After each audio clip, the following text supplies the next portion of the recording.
Brant Hansen is a self-professed nerd with a distaste for religion. He's under the impression that there is no religion in Eden and there won't be any in heaven either. And today he's here to share a radical, provocative idea that we're not entitled to getting offended or staying angry. Giving up our right to be offended can be one of the most freeing, healthy, and relaxing things that we can do. Good to have you today, sir. Thanks. Great to be here. Didn't mention, but did in the open, you're also syndicated radio talk show host and also represent Cure, great ministry that works in the health environment there in foreign fields. But let's deal with this topic of offense first, because I think it's so relevant to where we are in the post-election America, and just all the fighting and the conflict that takes place on social media platforms between friends and family. Right. I think it's, in fact, last year, just to point out how accurate you are, Slate.com called 2015 the Year of Outrage.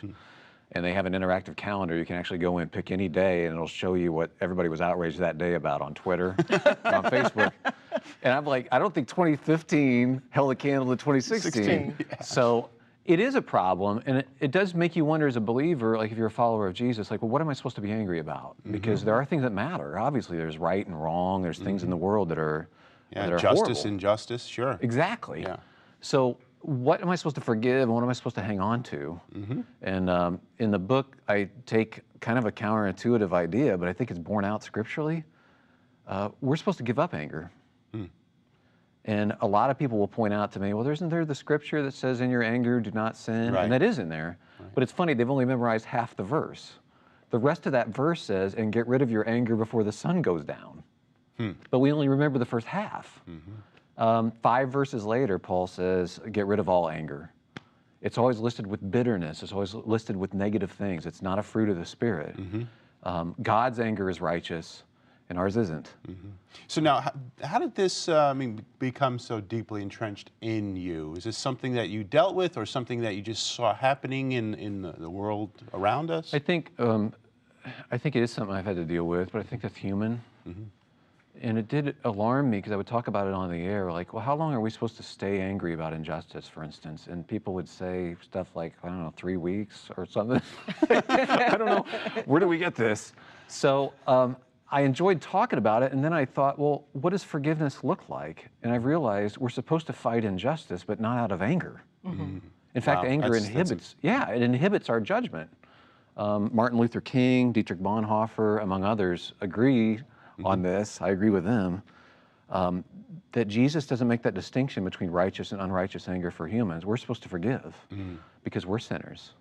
Okay, so then how does that square with the argument that anger is an emotion that was God-given to us? Like, we should get angry about injustice, we shouldn't stay angry, and then they support that position with Scripture. So what do you say to people when they say, well, anger is a God-given emotion? Well, anger does happen. I mean, fight or flight happens for humans whenever we feel threat.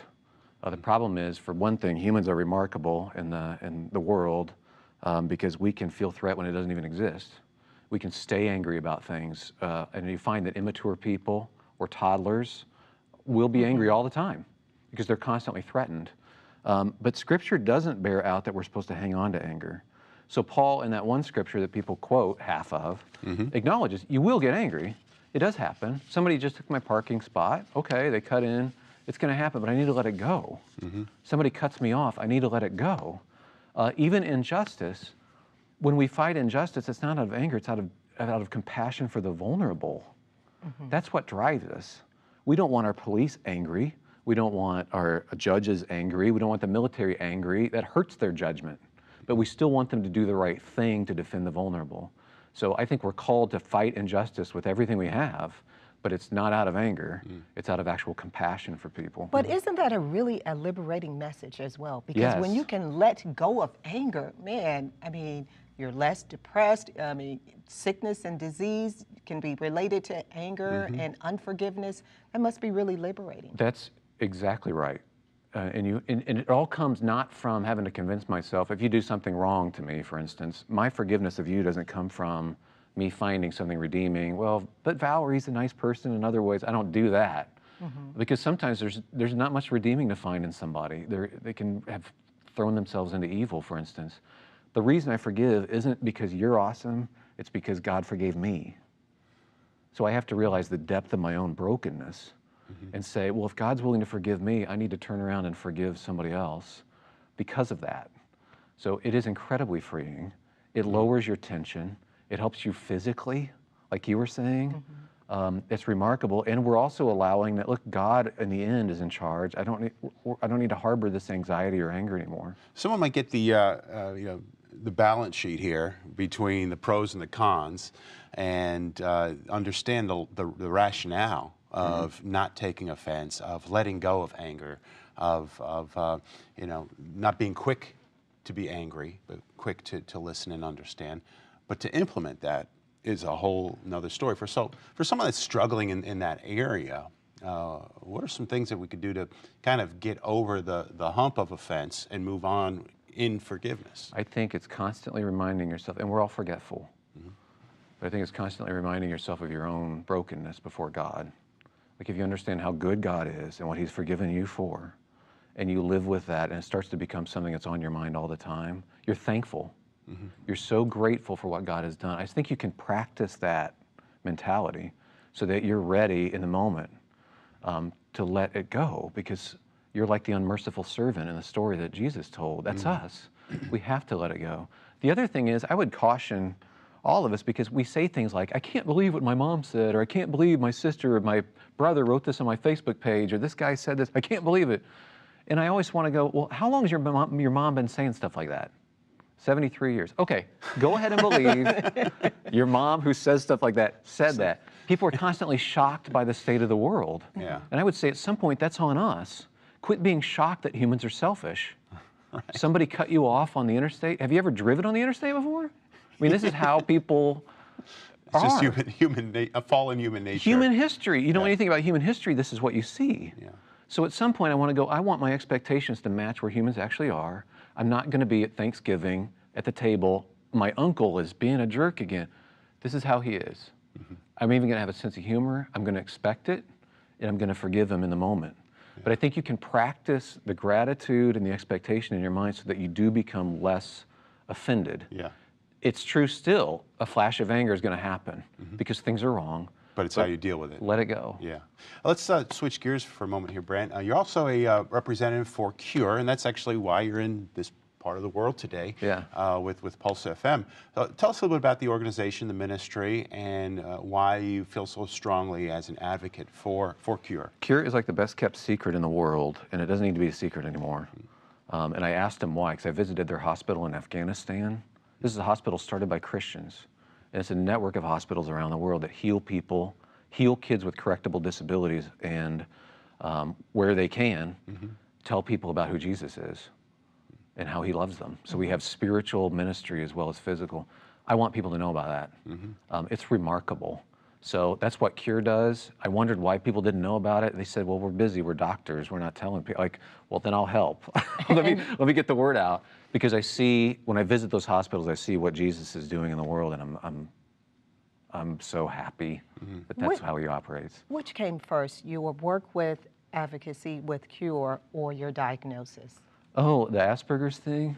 That happened about the same time. As an adult, I was diagnosed, but it explains so much. Anybody who's been diagnosed on the autism spectrum, it helps you to understand why things drive you the way they do.